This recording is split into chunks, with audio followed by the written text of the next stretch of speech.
सबसे पहले शुरुआत करूंगा दोस्तों मैं, मेरी जो कंपनी जिस पे आज मैं बात करने वाला हूं, that is small finance bank industries company. तो स्मॉल इंडस्ट्री में दोस्तों पहली चीज पैसा लगाना चाहिए कि नहीं लगाना चाहिए, उस पर हम लोग बात करेंगे और एक कंपनी की फेयर वैल्यू देखेंगे। तो चलो दोस्तों, लेट मी शेयर। राइट, मैंने आपके सामने एक स्प्रेडशीट रखी है जो मुझे उम्मीद है दोस्तों आप लोगों को दिखाई दे रही होगी इन प्रॉपर वे। राइट, दोस्तों स्मॉल फाइनेंस बैंक को समझने के लिए हमें ओवरऑल बैंकिंग पे थोड़ा एक ईगल साइड व्यू करना होगा। दोस्तों यहाँ पे मैंने कुछ डेटा दिए हुए, जैसे 2018 में टोटल 93 बैंक्स थी, 21 पब्लिक, 21 प्राइवेट, फॉरेन बैंक्स और स्मॉल फाइनेंस बैंक। 2023 में ये 93 से घट के 89 हो गई है, क्योंकि सबसे ज्यादा घट कम हुई है पब्लिक सेक्टर बैंक, इन्हें कंसोलिडेटेड किया गया है दोस्तों, राइट, ताकि ईज से मैनेज हो पाए। और हमने पब्लिक सेक्टर बैंक का परफॉर्मेंस बहुत इंप्रूव होते इस बार देखा। तो public sector bank, private bank, foreign bank और स्मॉल फाइनेंस की दोस्तों 12 बैंक हो चुकी है अभी। तो कुल मिला के हुई 89 banks, right, as you can see on the chart. दोस्तों बैंक्स का काम है आपको एडवांसेस देना, यानी कि लोन देना। जो आपको एडवांसेस देते हैं उस पर उनको इनकम होती है, वो हुआ उनका धंधा।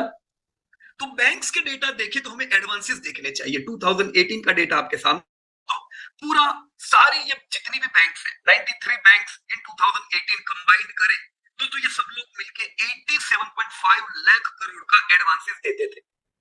पिछले साल 2023 का डेटा आपके सामने है दोस्तों, 87.5 लाख करोड़ से बढ़ के 143 लाख करोड़ का दोस्तों एडवांसेस हम लोग पहुंचे हैं। तो यूज हमने ग्रोथ देखा एडवांसेस में, और ये एडवांसेस में बड़ा योगदान अभी भी किसका है दोस्तों? Public sector bank. अब 5 साल पहले देखो दोस्तों, प्राइवेट बैंक खाली 30% शेयर रखती थी। ये 5 साल में आपने देखा कि प्राइवेट बैंक का शेयर बढ़ चुका है 38%, राइट। और पब्लिक सेक्टर जो वो टाइम पे 65 थी वो 58 हुई। तो पब्लिक प्राइवेट ये दोनों अपनी जगह पे है, एक बड़े खिलाड़ी है। पर कुछ एक नई bank I and that was small finance bank, जिसका कोई अस्तित्व ही नहीं दिख रहा है यहाँ पे आप, है? बड़ा छोटा 35,000 करोड़ का इनका एडवांसेस था। अभी भी बढ़ के दोस्तों 1.6 लाख करोड़ है। इतना तो बहुत सी बैंक्स, छोटी बैंक्स करती है, सबका मिला के जितना है उतना।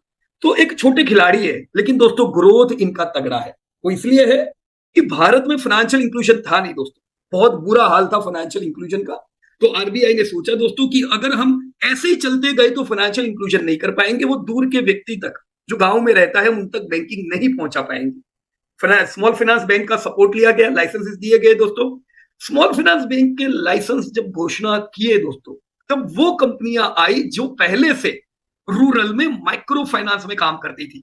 तो ये लोग ऑलरेडी रूरल में पेनिट्रेटेड थे, ये ऑलरेडी लोन्स देते थे। तो यहीं से दोस्तों स्मॉल फाइनेंस बैंक के लाइसेंसिंग की शुरुआत की। तो स्मॉल फाइनेंस बैंक की शुरुआत तो हुई, ग्रोथ दोस्तों यहाँ पे तगड़ा होना था। हम पिछले 5 साल देखें दोस्तों, तो पब्लिक सेक्टर 8% से बढ़ी है, प्राइवेट 15%, फॉरेन बैंक का हाल है कि रिटेल में कोई रोल नहीं है दोस्तों, राइट। तो मैं फॉरेन को बाजू में ले लेता हूं, small finance bank 36% growth.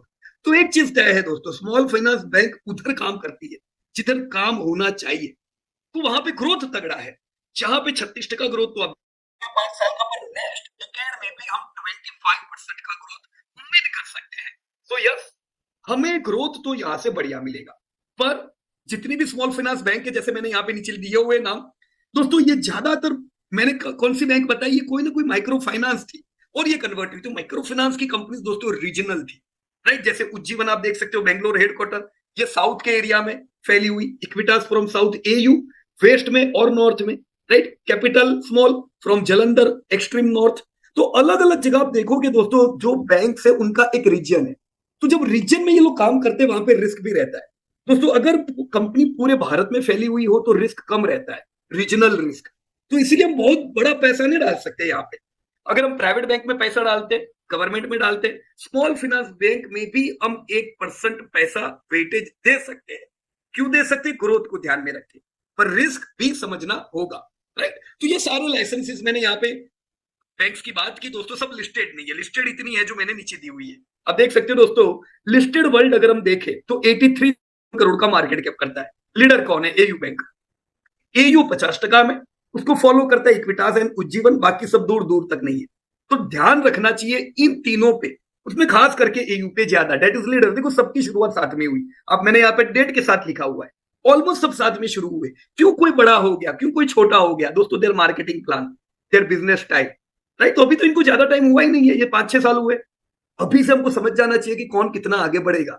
Yes दोस्तों, एयू पे फोकस कर सकते हैं। इनको मार्केट कैप क्यों ज्यादा मिलता है, क्यों निवेशकों ने वेटेज दिया है, क्योंकि एडवांसेस भी इनके ज्यादा है दोस्तों। 58,000 करोड़ के पिछले साल ये लोग एडवांसेस पहुंच गए। तो तीन बैंक 70% एडवांसेस के लिए रिस्पॉन्सिबल है। यस, इधर ही ध्यान देना चाहिए। इनकम आप देखो, जितनी बड़ी एडवांसेस उतनी बड़ी इनकम होगी। एयू की इनकम सबसे बड़ी, फॉलो करेगी Equitas and Ujjivan as usual. Profit same three companies, right. तो अभी आपको पता चलना चाहिए कि मेरा ध्यान किधर होना चाहिए। अब अगर ये ग्रोथ ना करे तो अब देखो, ये बड़े तो है पर ग्रोथ भी यही लोग कर रहे हैं दोस्तों, राइट। तो ऐसा नहीं है कि जो बड़ी कंपनी वो ग्रो नहीं कर रही है, ये लोग भी ग्रो कर रहे हैं, क्योंकि इसमें कोई बड़ा नहीं है, सबकी शुरुआत है, right. Yes, we saw some three companies which are going well. अब क्वालिटी पैरामीटर देखें दोस्तों, तो उज्जीवन, एयू बैंक, राइट, और उत्कर्ष, ये कुछ तीन कंपनी हमको उभर के आ रही है। पर उज्जीवन का लास्ट ईयर दोस्तों अदर इनकम का भी प्रॉफिट ऐड हुआ था, तो हम इतना 23% का मार्जिन नहीं गिनेंगे, राइट। ऑलमोस्ट उज्जीवन का भी लॉन्ग टर्म मार्जिन दोस्तों इन्हीं की तरफ दोस्तों 14-15% रहता है, बट ये they are having good margin दोस्तों। एनपीए मैंने पिछले एनपीए लिए 2020 के, अभी के एनपीए लिए है दोस्तों। एनपीए वो चीज है जो आपको बता सकती है कि अंदर क्या चल रहा है। मैंने एडवांसेस तो दिए, पर वो एडवांसेस नॉन परफॉर्मिंग एडवांसेस तो नहीं है, राइट। नॉन परफॉर्मिंग एसेट में कन्वर्ट हुए तो मेरे को तो लॉस कराएगा। सो यू कैन सी दोस्तों, यहाँ पे इक्विटास जो सबसे बड़ी है सेकंड नंबर की, उसका एनपीए इतना सुटेबल नहीं, राइट। पर एयू, उज्जीवन, उत्कर्ष, यस, ये तीन के एनपीए बढ़िया है। तो अगर मैं टॉप की थ्री बैंक देखूं तो अगेन एयू और उज्जीवन की ओर मेरा ध्यान आता है। Again if I look on cash deposit ratio, दोस्तों कैश डिपॉजिट रेशियो जनरली 80 से 90 के बीच में होना चाहिए, राइट। क्योंकि जितना credit to deposit ratio, sorry यार दोस्तों, जितना ये लोगों के पास डिपॉजिट आती है, अगर पूरे पूरा इन्होंने उस पर क्रेडिट दे दिया तो रिस्क हुआ, तो 80-90 इज प्रॉपर। यहाँ पे आप देख सकते हो एयू बैंक का 84 है, उज्जीवन का 83 है। इक्विटास वहां पे भी खरा नहीं उतरता है। तो ज्यादातर रेशियोज में दोस्तों हम देख रहे हैं कि AU and Ujjivan are best. दो में से एयू दोस्तों बड़ा एडवांसेस करती है, ज्यादा फैली हुई है, तो we can focus on AU finance, right. मैं और ज्यादा दूसरे डेटा आज नहीं देख रहा हूं दोस्तों, हम सीधे सीधा एयू बैंक की ओर आगे बढ़ते हैं। चलो देखते हैं एयू बैंक का हाल क्या है, राइट। यहां तक दोस्तों मैंने इंडस्ट्री बताई, मुझे उम्मीद है क्लैरिटी आई होगी इंडस्ट्री पे कि क्यों हमने एयू बैंक को सिलेक्ट किया है, right friends. So if we look further दोस्तों, यहाँ एयू बैंक के डेटा मैंने दिए हुए, और ये स्प्रेडशीट भी हम आप लोगों के साथ शेयर कर देंगे, आप शांति से इस पे डेटा पे नजर करिएगा दोस्तों, राइट। लेटेस्ट अगर हम डेटा देखें, 80,000 करोड़ की डिपॉजिट पे ये लोग इस बार पहुंच गए, तो ये बहुत अच्छी चीज है दोस्तों। 31% का डिपॉजिट में ग्रोथ है, एडवांस 67,000 करोड़ पहुंच गए, 20% ग्रोथ, तो सारे पैरामीटर प्रॉपर चल रहे हैं, राइट। मैंने ये जो हिस्टोरिकल डेटा दिया है इसको जरा ध्यान से देखना दोस्तों। हिस्टोरिकल डेटा में मैंने एडवांसेस का डेटा दिया है दोस्तों। 2012 से 17 क्यों दिया है ये देख लो। जन्म तो इनका 2017 के बाद हुआ, क्योंकि लाइसेंस ही तब मिले। पर मेरी बात भूलिएगा नहीं, मैंने बताया माइक्रो फाइनेंस कंपनी तो ये सब पहले से थी, लाइसेंस बैंक का इनको 2017-18 में दिया गया, तो उससे पहले अस्तित्व नहीं था ऐसा नहीं है, ये सब अस्तित्व में थे, राइट। तो अगर मैं एयू मैंने जब सिलेक्ट किया, उससे पहले मैंने सारी बैंक के दूसरी भी जो बैंक है उनकी लॉन्ग टर्म हिस्ट्री देखी, प्री बैंकिंग, दोस्तों कोई प्रॉफिटेबल कंसिस्टेंट नहीं था। एयू हमने सिलेक्ट इसीलिए किया क्योंकि दोस्तों प्री बैंकिंग भी इनका प्रॉफिट कंसिस्टेंट था, right. So this is a very good point कि भले ये बैंक बने 18 में, उससे पहले का भी इनका जो पास्ट है वो बिल्कुल क्लियर है। 250 करोड़ के टर्नओवर से 1300 करोड़ टर्नओवर पहुंच चुके थे प्री लाइसेंस, राइट। प्रॉफिट इन्होंने जबरदस्त रेगुलर किए थे।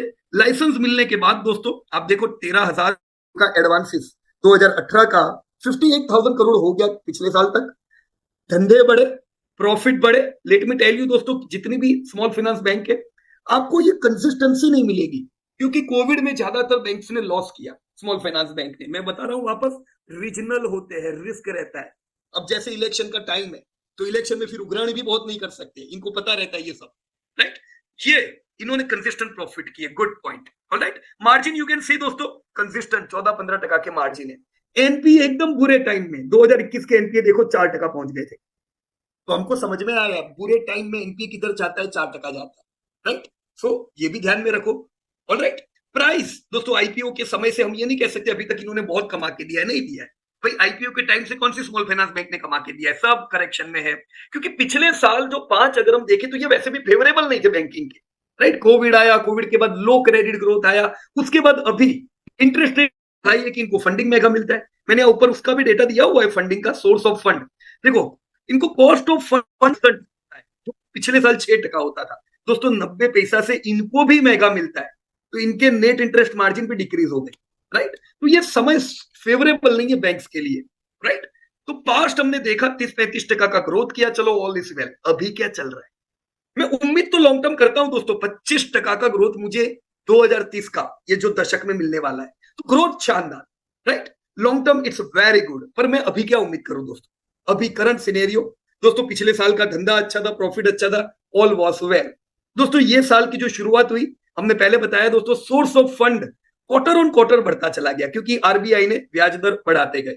आप देख सकते हो दोस्तों, इनके मार्जिन डिक्रीज होते चले गए। पिछले साल से सीधा 150 बीपीएस हमने देखा मार्जिन गिरे क्वार्टर वन में, H1 में और 20 पैसा डाउन। और अभी जो रिजल्ट आया दोस्तों, 70 पैसे की इफेक्ट है। तो ये बड़ी इफेक्ट है दोस्तों, मार्जिन कंटिन्यू डाउन आ रहा है, जिससे प्रॉफिट इनके नए रिजल्ट में भी आप देखो गिरे हुए हैं। तो पहले अपने आप को प्रिपेयर कर लो, ये जो टाइम है इनका सुटेबल नहीं, बुरा टाइम है। तभी तो ये 52 वे लोग 52 वीक लो पे मिल रहा है। अगर आपको एंट्री चाहिए 52 वीक लो पे एंट्री ले सकते हैं, पर ये यूं ही नहीं गिरा है। बहुत लोग कहते हैं शेयर गिरा है कल चलेगा, ऐसा मत सोचो।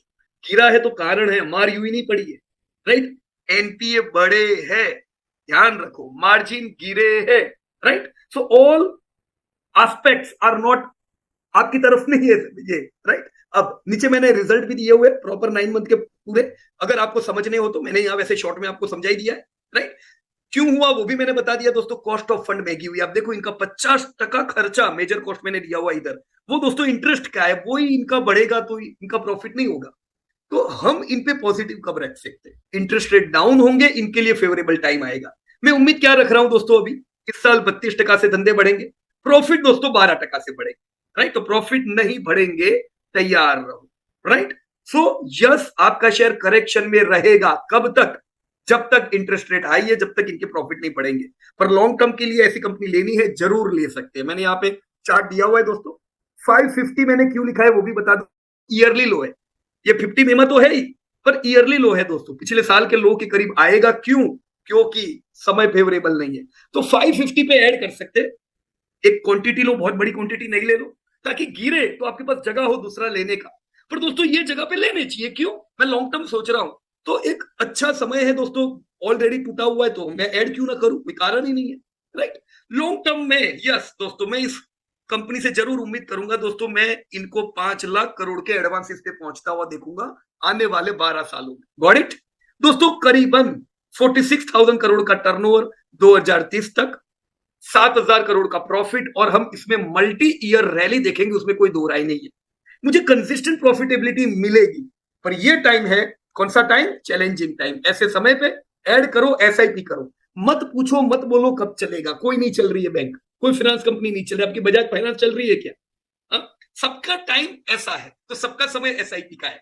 एसआईपी करो, जैसे समय बदलेगा दोस्तों आपको मौका नहीं मिलेगा फिर बाय करने का, right. So you can do SIP this way दोस्तों। मैंने यहाँ पे आपको ईयू बैंक के बारे में कुछ इंफॉर्मेशन दी, साथ में दोस्तों हमने स्मॉल फाइनेंस बैंक के भी बारे में इंफॉर्मेशन ली। मुझे उम्मीद है दोस्तों, जो चीजें हमने अभी देखी आपको कुछ क्लैरिटी हुई होगी। मैं डिस्क्लोजर बता दूं दोस्तों, हम कह रहे हैं इसलिए बाय नहीं करने का। कोई भी कहीं से भी टिप लो, हम तो टिप देते नहीं है दोस्तों, हम लोग आपको एजुकेशन प्रोवाइड कर रहे हैं, राइट। तो हमने एजुकेट किया है क्या है फाइनेंस बैंक, और अच्छी है। डिसीजन आपको लेना है, खुद डेटा देखो, परखो और फिर लो, ताकि किसी पे डिपेंडेंसी ना हो जाए। Got it.